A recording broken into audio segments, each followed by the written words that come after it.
ભરૂચ જિલ્લાના અસરગ્રસ્ત ખેડૂતોએ ગુજરાત કિસાન સંઘર્ષ સમિતિના નેજા હેઠળ કલેક્ટર કચેરી ખાતે દેખાવો યોજી ખાવડા અને કચ્છના આસપાસના વિસ્તારોમાં 800 કેવી 765 કેવી 400 કેવી અને 220 કેવી ટ્રાન્સમિશન ટાવર લાઇનના પ્રસ્તાવિત બાંધકામ સામે ઉગ્ર વિરોધ વ્યક્ત કરવા સાથે વધુ વળતરની માંગ કરી કામગીરી રદ કરવાની માંગ કરી આવેદનપત્ર જિલ્લા કલેક્ટરને પાઠવ્યું હતું।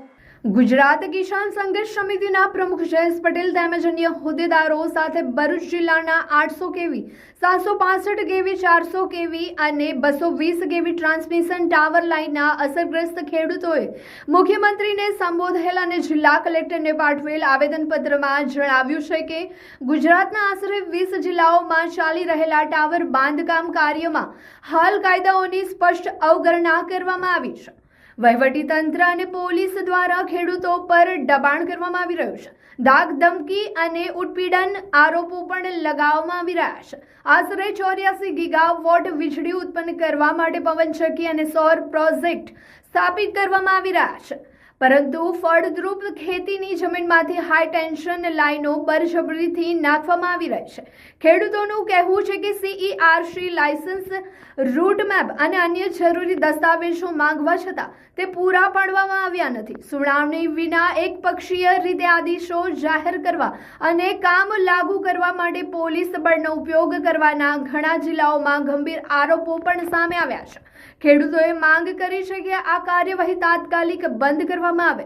જમીન સંપાદન અધિનિયમ 2013 હેઠળ 4 ગણું વળતર ચૂકવવામાં આવે અથવા પ્રતિ ટાવર સમાન વળતર આપવામાં આવે। ખેડૂતોએ સ્પષ્ટ ચેતવણી આપી છે કે જો તેમની માંગણીઓ તાત્કાલિક ઉકેલમાં નહીં આવે તો તેઓ મોટું અને વધુ આક્રમક આંદોલન શરૂ કરવામાં અચકાશે નહીં। બંધ કરો, બંધ કરો, બંધ કરો, जिंदाबाद। हम सब किसान एक है, सब किसान एक है। किसान एकता जिंदाबाद, किसान एकता भूख से मर जाएगा, किसान से टकराएगा, भूख से मर। મારું નામ રાજેશભાઈ બાલુભાઈ છે, મુકામ માનસિંગપુરા।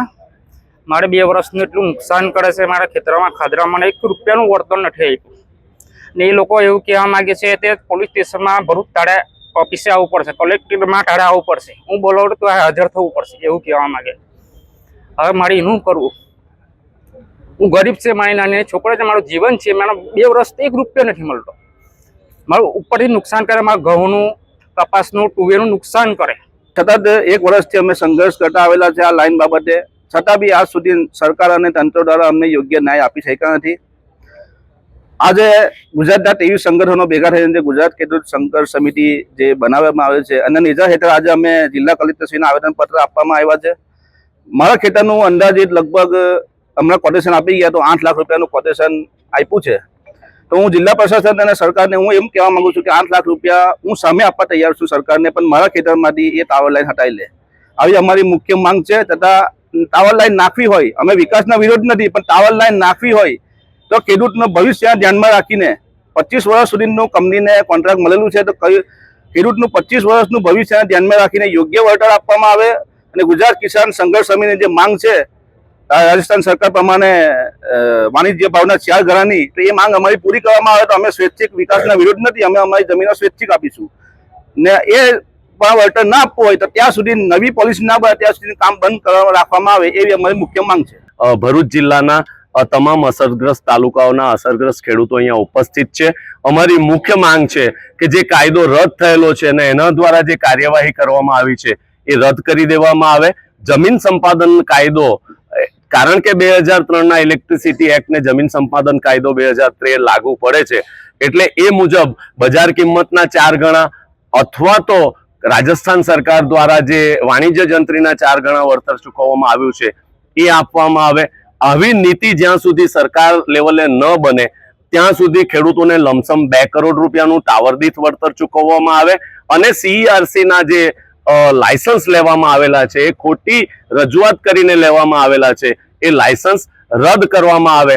આ રીતનું આવેદન લઈને અમે આજે આવ્યા છે અને જિલ્લા કલેક્ટરશ્રીને એ વાત કહેવાના છે કે જે કંઈ હુકમો કર્યા છે ખોટી રીતે અર્થઘટન કરીને એ હુકમો રદ કરે અને નવી કોઈ નીતિ ન બને ત્યાં સુધી આ તમામ કામો બંધ કરવામાં આવે એવી અમે રજૂઆત લઈને આવ્યા છીએ.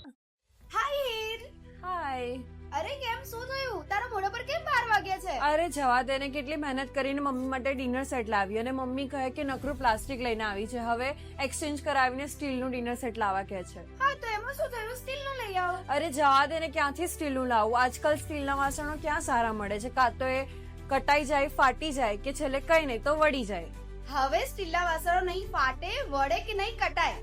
ભરૂચમાં સ્ટીલની કોઈ પણ વસ્તુ ખરીદવી હોય તો ભરૂચનું માત્ર એક જ સ્થળ, વર્ષોથી વિશ્વાસપાત્ર નર્મદા ઇન્ડસ્ટ્રી. વાવ, આ તો બહુ હેવી અને સારી ક્વોલિટીનું સ્ટીલ લાગે છે.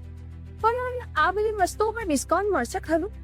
અરે આ બધી વસ્તુ તને હોલસેલ ભાવમાં મળી જશે. ભરૂચના બધા હોટેલ્સ વાળા, કેટરિંગ વાળા બધા અહીંથી જ વાસણો ખરીદે છે. માત્ર ભરૂચમાં જ નહીં પણ વિદેશમાં પણ નર્મદા ઇન્ડસ્ટ્રીના ટ્રાયપ્લાય વાસણોની ખૂબ જ માંગ છે. એટલે જ વિદેશમાં રહેતા લોકો વાસણો ખરીદવા માટે નર્મદા ઇન્ડસ્ટ્રીને જ પસંદ કરે છે. તો અમે તમારી શોપિંગ કરી લીધી છે. તમે ક્યારે આવી રહ્યા છો? Narmada industry phase 1 JITC near Narmada Nagar Bharuch. For more information call on the given number.